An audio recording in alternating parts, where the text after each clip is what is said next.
There's a hashtag trending. Fire Gary Gensler. Are his days numbered? This is Around the Blockchain.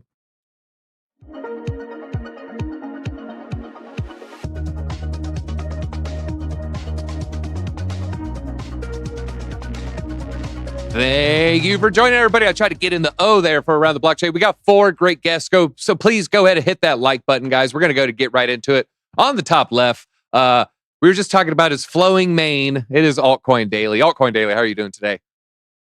DZ, doing great. Are we to think of you like a James Bond character where we're switching out who BitBoy is? Are you the new BitBoy? I'm not the new BitBoy. I've always been DZ, just the former green spandex wearing Magic the Gathering player. That's all. I'm just the guy with 2.5 chain link, folks. That's all I am. Also on today, we have Mind Your Biz. Seth, how are you doing today? Loving the colors in the background. Oh, thanks so much. DZ, I'm doing great today. Thank you for having me back on. And yeah, I'm just really excited to talk about the news. That's my favorite thing to do every day is react to the news. All right. We're going to talk about the news as much as you guys might want me to talk about my spandex. We're going to move on. Also on today, we have Evan Aldo from Brickle. Evan, how are you doing today? Doing great. Loving life, loving the charts. Been a fun market to trade. Had a nice long up. So hopefully the short on the way back down will work out well too. Did any of those strands of clouds make their way to your house? No, not from the hurricane. A little bit of rain lately yesterday, but no, it's been nice here. Fingers crossed. I mean, it's a crazy season. Hurricane season's always wild. So, all right, Ron DeSantis doesn't give you aid. You let us know. We'll blow up a spot. Also, on last but not least, we have Piano Matty B. So nice and shiny where you're at, unlike what people are experiencing in Florida. What is your area's natural disaster? Is it just blizzards?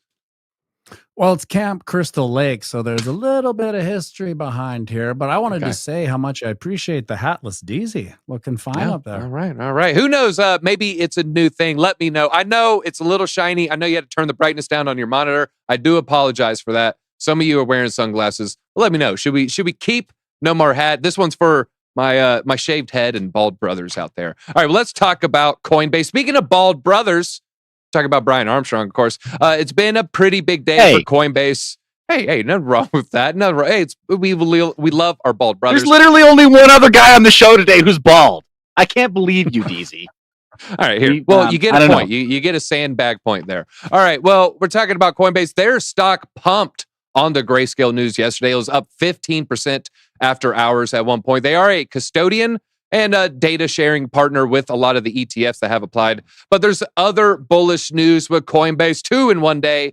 Coinbase users in Germany and the UK can now use PayPal integrated with their Coinbase. They don't have to do weird, slow wire transfers, upload some bank account, try to, make sure their bank isn't going to get upset that they linked with the Coinbase or, you withdrew $20, now have to shut it down. So really good news for users from those two countries. Now, Coinbase is in 19 countries in the EU. There's 27 total. They do have plans to roll out to the other countries in the coming months. VP gave a statement on this. Coinbase's mission of increasing economic freedom in the world means making it easier, safer, and faster for customers out here. Now, Seth, you got to get this one here. Now, there's a little bit interesting data here when they say, hey, we work with ETF partners for, quote, data sharing partner for surveillance data. A partner for sharing surveillance data. My simple question to you, does this sound worse than it really is? Or is it actually worse than it sounds? That's a great framing for the question, DZ. And let me just start by saying that anytime that there's a press release, anytime that there's a public announcement from any group like this, they're doing this so that you can't see this, right? So a little bit of subterfuge.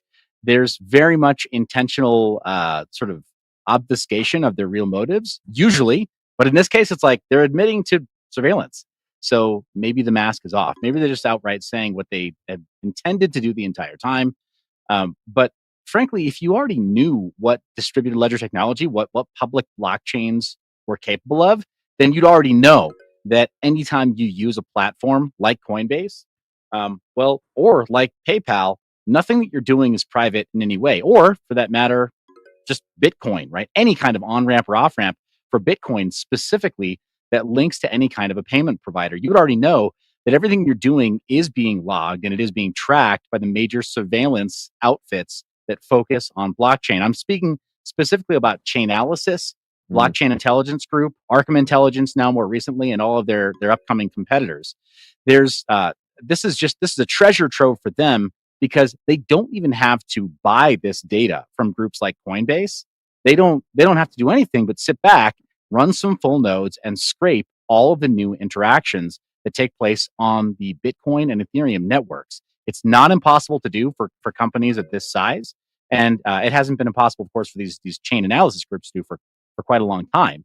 And for them to do joint surveillance or to do surveillance sharing, essentially, or sharing surveillance data, man, there's so much of this that was already open source intelligence that for them to say that is generous, and it's laughable and it's cute.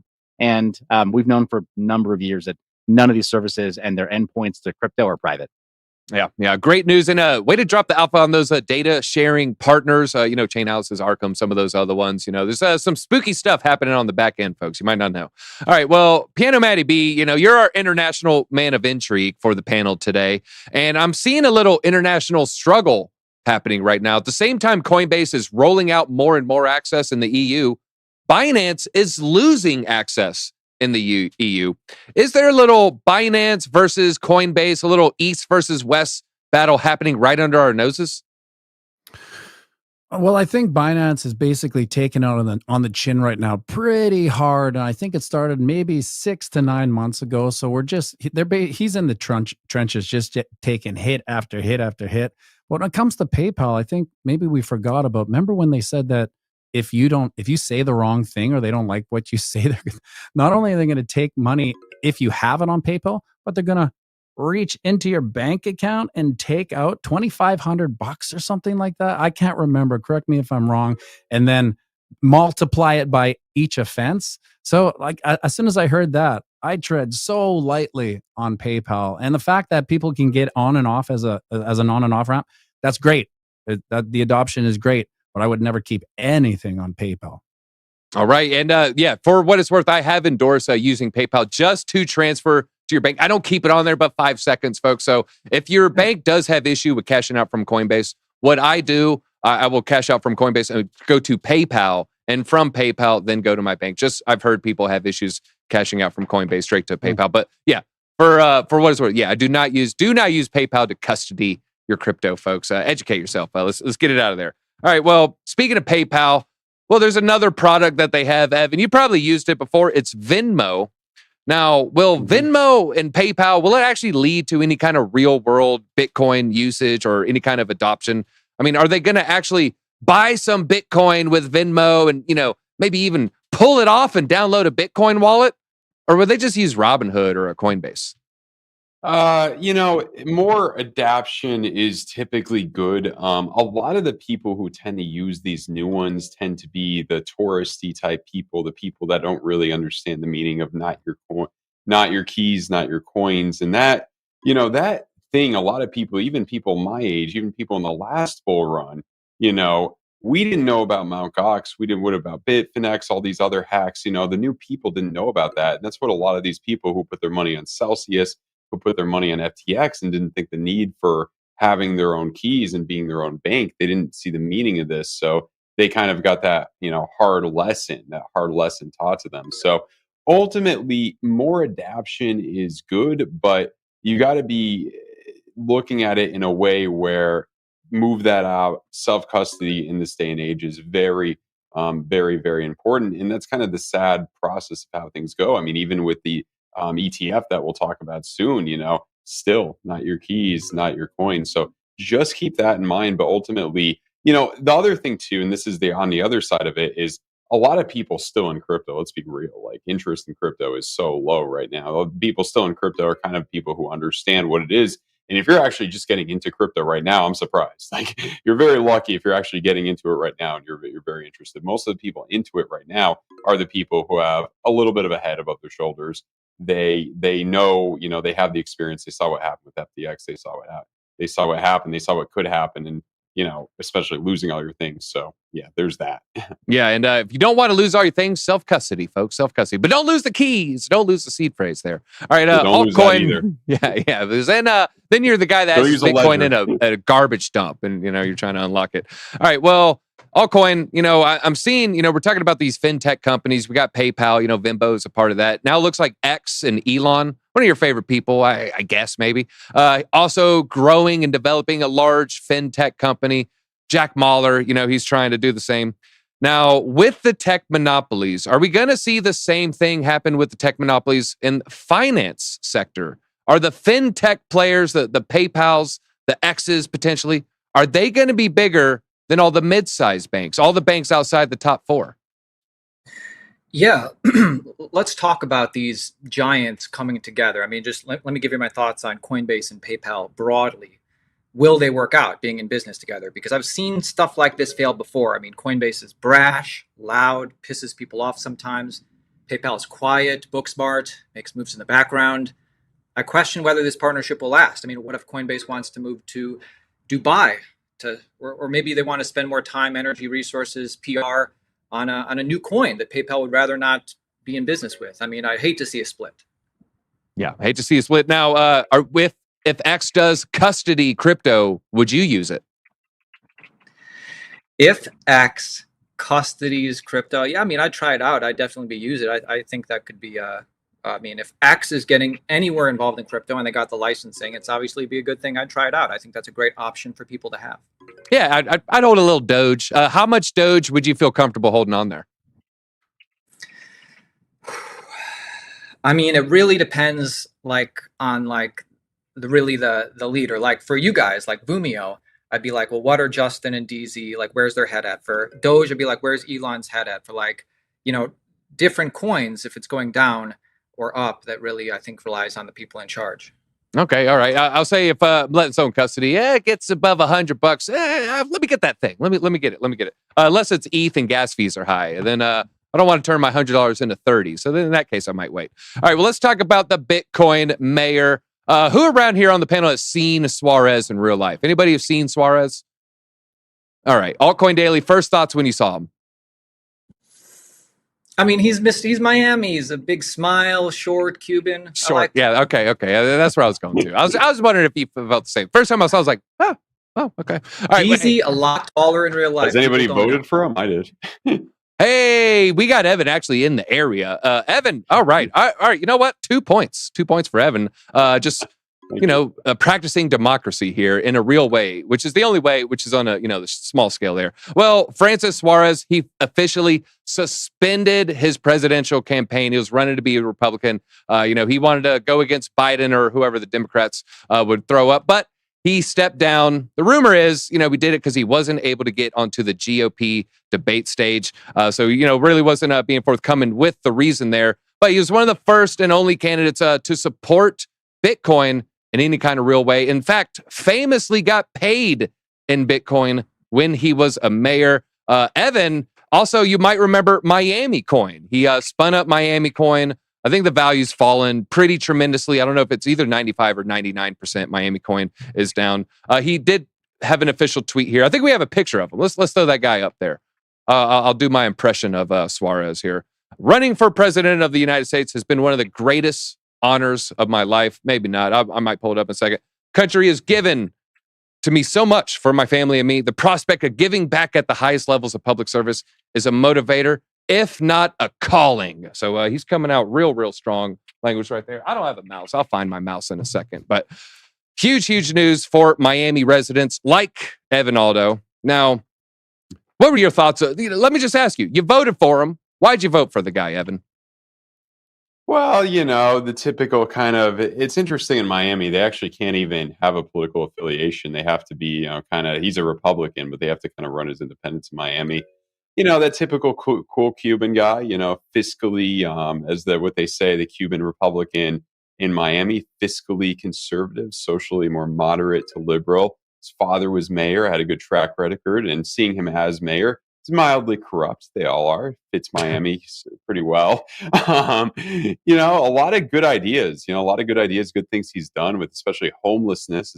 He's part of the reason why Miami doesn't look like LA or San Francisco.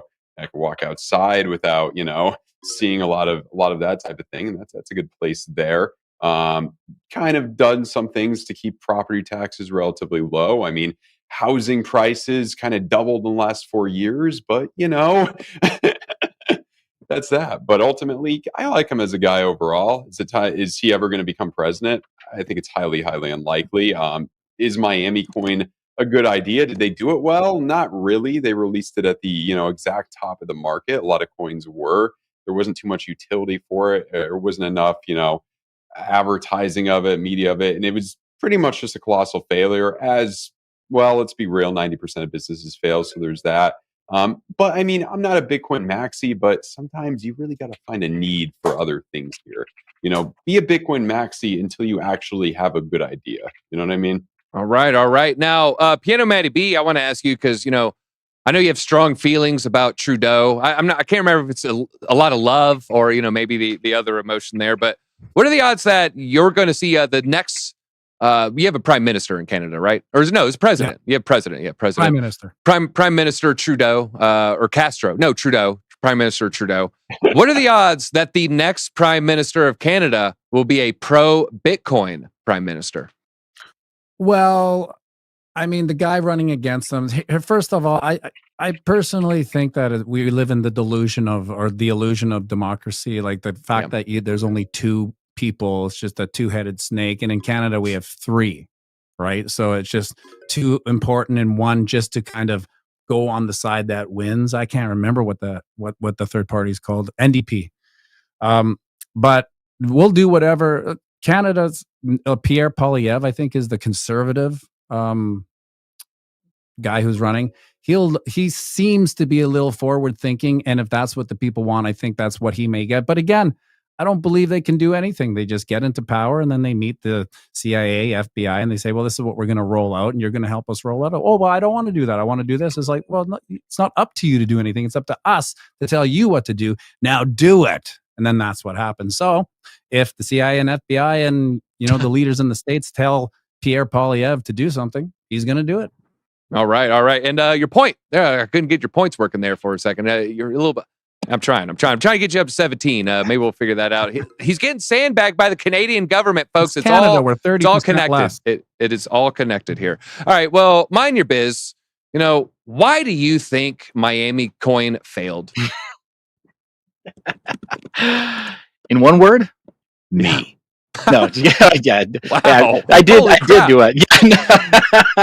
Y'all didn't know. Y'all are know about Mind Your Biz. So I did. The moment that Miami Coin was announced, I was actually vehemently against it. I'm one of those people who, generally speaking, part of what I do on my channel is I warn people about ways to get wrecked. So I'm not going to be that guy that tells you about secret alpha, go buy this token early and go find this 1000x gem or whatever.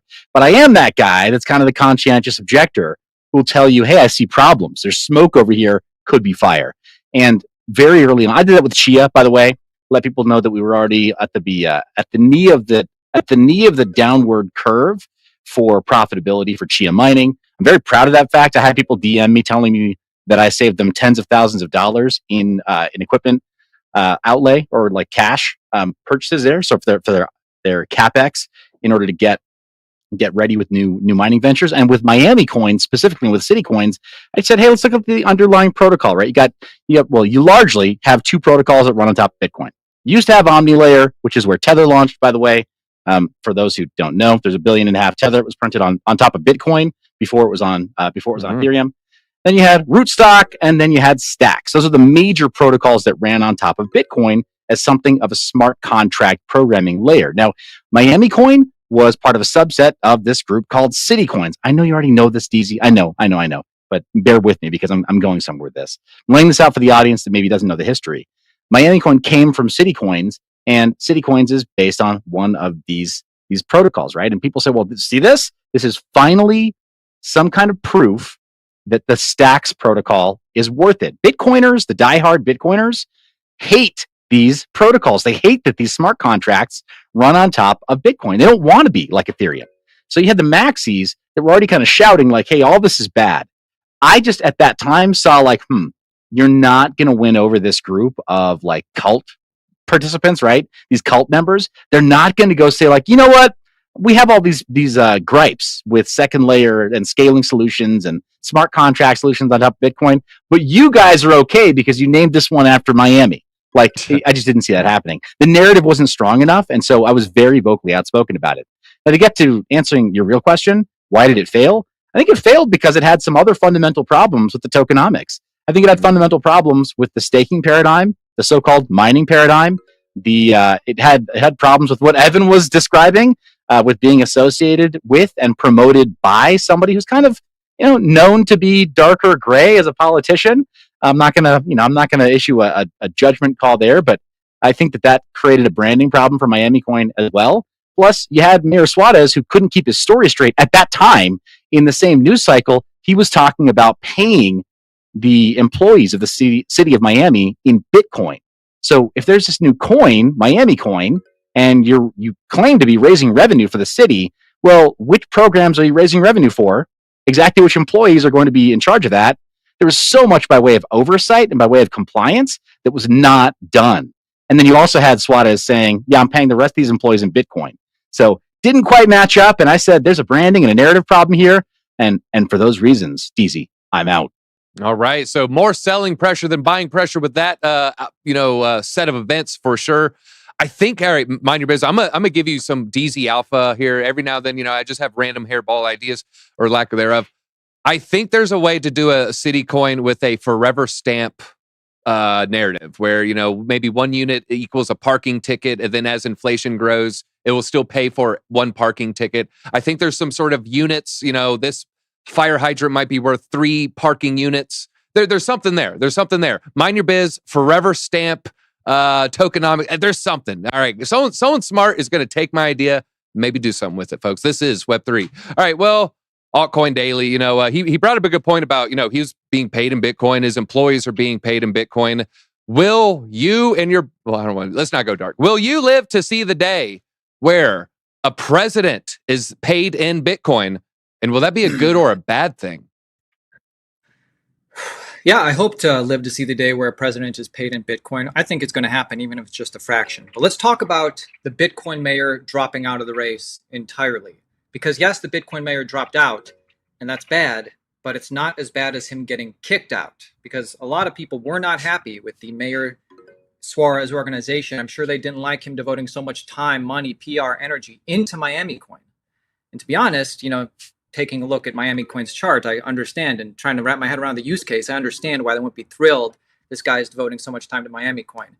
Did he deserve to be removed? I mean, I would have liked to see him stay with, what he started, but I'm not around for the internal, goings on. But at least Mayor Suarez didn't want to move Miami Coin organization into Dubai. I wouldn't have liked that either. That'd be real bad. That'd be real bad, especially if he branded himself as Mr. Miami. That would just be odd for the branding there. Great stuff there. Now, should these, we're talking about he's a long shot kind of is what you're getting at here, Altcoin Daily. Should the long shots even be running? Hey, you know what? That's what crypto's all about, the long shots. And some people can start with nothing and build for years and years and make something of themselves. And that's something that nobody can ever take away from you. All right. Unless it's Gensler, of course. And that's where we're going to go with fire Gary Gensler. I saw Gary Gensler in the chat. He's saying, let's chat. All right, Gensler, just shoot me a message. All right. Well, after a 3-judge panel overturned the SEC's decision to block everything, what they're going with the grayscale ETF. Well, Warren Davidson, he's an Ohio congressman. Do we have a picture of Warren Davidson? I'm not sure if we do. No, we have a picture of Gary. He's calling for the firing of Gary Gensler. I might pull up a picture of Davidson in a short bit. He referred to opinions submitted by Circuit Judge Rao regarding their decision. He called it, you're seeing it all over Twitter, arbitrary and capricious. Keeps throwing that out there. So this isn't the first time, though, he's came after Gary Gensler. Davidson also came after him in last July. He's the one who let's throw that up there one more time. He's the one who submitted a bill. That's Suarez. That's Suarez. We'll put it up a second. That they should remove Gensler. He's the guy that looks like a lizard, calling him a tyrannical president whom Congress should protect markets from. He isn't protecting markets. We need to protect the markets from Gary Gensler. That was what Davis is saying. Now, Mind Your Biz, what do you make of that assessment? Is he protecting the markets, or are we more in a place we need to protect the markets from Gary Gensler? Wow. As strong a fan as I am of Gary Gensler, DZ, your preamble has got me thinking about this differently. Thank you. Let me present my adjusted worldview. I think, personally, that what we do in streams like this is more protection for retail consumers than anything that Gary Gensler has done his entire life, including teaching the course that he did on cryptocurrencies for MIT. Yes, I know it's a bold statement, but I'll stand by it. I don't think that Gary Gensler has been super good. And thank you again for framing it the way you did, because you changed my mind on this topic. Oh, no, wait, actually, I always viewed it that way. He's something of a blight. He's something of a wart on the ass of the financial district and crypto in particular. He's something of a wart on the face of the retail markets, which themselves, because of qualified investor status, are look something like an ass of a face. So that's why he's the wart on the ass of crypto. I don't know if I can explain my worldview any more clearly. I don't know if that's clear enough. I doubt that it is, but no, I don't think he's protecting investors. I don't think he has any interest in protecting retail. I think he's just like Kramer. I think that he's set up as a controlled opposition puppet specifically to disseminate misinformation. And while this is a bold claim, I can't possibly hope to lay this out in terms of associations and payments and maybe backdoor bribes and deals and such. I do think that he reports to people that he could, for whom he protects their interests, but I don't think that those people are the American people. What's your favorite Cosmo Kramer scene? I like Kenny Rogers' chicken. Levels, good one too. Yes, that's a good one. Yeah. All right. Kenny Rogers' chicken. Hey, whatever happened to that? Are they even around anymore? Well, speaking of Seinfeld, sometimes this does feel like a joke, Altcoin Daily. Let's pull up this guy's picture because we probably have some people in chat who might live in his area. It's right about, here, let me go down just a little bit. Right around Cincinnati in Dayton, Ohio. He's a Republican. Dude, I'm familiar. That's near where I'm from. Okay. All right. Well, there we go. Well, let me ask you something about this. He's calling him out. He's calling out Gary. Gary is stopping all these ETFs. Very simply put, why is the SEC stopping Bitcoin ETFs? What's the real reason, Altcoin Daily? The real reason that the SEC is stopping Bitcoin ETFs and really, all of crypto at large, and really, the man you just pulled up, I believe he is the one who's on the crusade to fire Gary Gensler. And there's this whole movement, fire Gary Gensler, get Gary Gensler out of there. Gary Gensler, the more I learn about him, the more questionable he seems. He'll act like everything is business as usual, but then he'll be planning action behind your back. And then one day he'll send out an email to all of the associates saying enforcement action has been taken. This token is dangerous. This token has problems. But then you hear the token's official story and you really start to question the official story. And then you start to question the whole operation. And you're not for or against either one of them. You just hope that everything works out because you like them both. All right. Action Crypto +1 Altcoin Daily for the geographical connection to fire Gary. He brought it back to firing Gary. Great stuff there. George is the best character in Seinfeld. Altcoin Daily, would you agree with that? Dude, 100% totally agree. George Costanza is great, man. He's so funny. Summer of George. with an asterisk for his dad, which is more of an outlier player. But the dad also a lot of points. Fun fact, Ben Stiller's father in real life. All right, now, Evan Aldo, there's a famous thing that you say, a lot of traders say it. I believe you when you say it. You say, show me the chart and I'll tell you the news. All right, well, I'm asking you to look at the charts. Will an ETF be approved in 2023? No, and I'll show you the chart to tell you that. Let me get. All right, I'm opening a short, I guess. I don't think so. I don't think so. All right, I'm opening a long. I don't know, but let me just show you kind of the macro of my kind of prediction here, and we're looking through. I think what we're going to see is 31K 2023 top right there, correction down to probably somewhere around the 300 weekly moving average, sometime before the end of the year. And to make a kind of higher low as you did back here. See, this is the first low, December 18. and then second low in March of 2020, higher low. And the same thing kind of back here. This was a 30% correction down. And from July all the way till August of 2015, so that's what we're used to, first low, higher low. I don't see any reason to believe it won't be different than that. So this would take us here. If we do see approval, I think it could be very late this year. But my guess is going to be somewhere kind of here in the pre-halvening kind of run up, maybe February, March, with that pre-halvening jump up. And then after the pre-halvening, we'll see kind of a lull, kind of a little pullback to, get out some weak hands as we kind of saw the choppiness, back here. Nothing too crazy, maybe August of 2020, something like that. Nothing too bad, maybe back to 30K, then kind of to infinity and beyond. So to answer your question, I think they're going to wait kind of towards the end of that, unless we see something kind of wild happen and we, break above, get a trigger wave here on the weekly. I'm not looking at that right now. I'm not seeing that right now. If we look at the 3-week here, trigger wave on the 3-week to the downside, very similar to this one back in September of 2019. We know September is historically a bad month for crypto. And we also know the second half of the pre-halvening years are typically bad. Second half of 2019, obviously very bad into early 2020, pre-halvening. And then same thing here. This was a quick rip the Band-Aid off, but it was still a 37% correction for Bitcoin back in late 2015. So yeah, to answer that, I don't think it's going to happen this year based on what I see on the charts. I think they want to delay it and think about it more. And I think, Gary Gensler just needs more time to act as incompetent as the people that control him. All right. We got a flat smack, 600 people watching. Let's go. Hit that like button. Now, Evan Aldo, I mean, you made me feel a little bit bearish. The only thing I can think of when I see that, George is getting angry. All right. One more. That's the last George is getting upset. Last Seinfeld reference for the next 2 minutes. Now, Piano Matty B, you might be familiar with this. I think he's ready for the next act of his life. Maybe you're familiar with, switching lanes when it comes to some major life decisions. Well, Gary, he started at Goldman Sachs, then he went to MIT. Now he's at the SEC.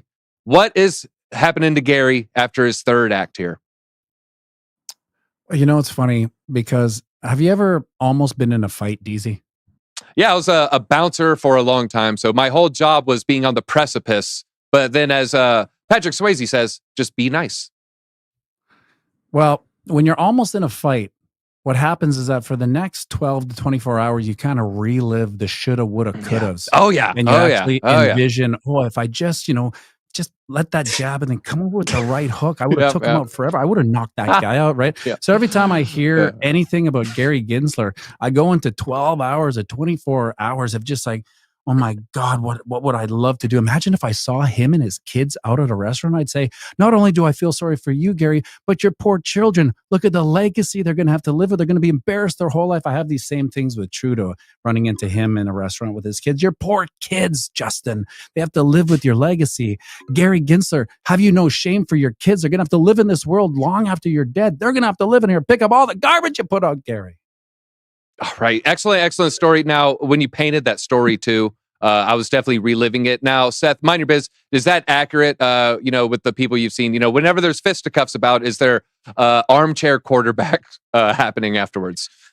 DZ, I think that's just a function of being human. And every time you have an extremely memorable experience, because it goes the other way too. I think that Piano Matty B is talking about fight. I'm going to talk about not flight, but the thing we all love to talk about most on this show, sex.